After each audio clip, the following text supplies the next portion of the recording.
The gentleman from Massachusetts is recognized. Yeah, Mr. Speaker, I'm happy to yield to the gentlelady from Minnesota if she could respond to a question that we couldn't get an answer to in the Rules Committee last night as to why the Republicans did not bring up their original bill, H-Con Res 5, the one that they made in order with their opening day rules package. I don't know whether she can explain to me. I'm happy to yield her some time to.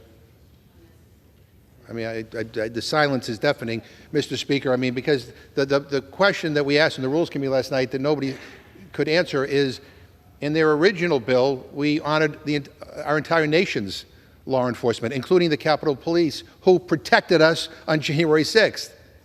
And then the bill they're bringing up today changed all that and basically narrowed it down to local police, but took out any recognition of our Capitol Police or any of our federal law enforcement officers. And the gentlelady will not answer the question. Nobody in the Rules Committee would answer the question. And to the gentleman from Pennsylvania who just spoke, who's talking about defunding the police, I will tell you, I was the chairman of the Rules Committee. We didn't bring any resolutions to the floor to defund the police. 2 weeks ago, my Republican friends voted to cut money for local law enforcement and for our federal law enforcement agencies. They're the ones who voted to defund the police. That was just, don't believe me, you can Google it, check it out. 2 weeks ago, their bill that they brought to the floor would cut law enforcement agencies. So give me a break, Mr. Speaker.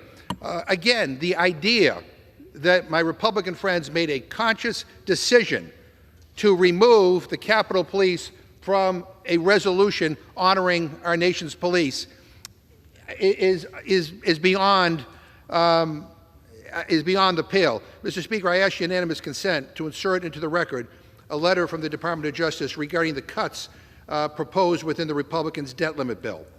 And my Republican friends are actively cutting funding from federal law enforcement that work to protect us every day. And their plan would also cut funding for nearly 400 local law enforcement positions.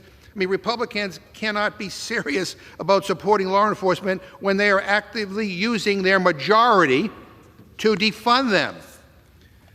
So, Mr. Speaker, at this time, I will reserve my time.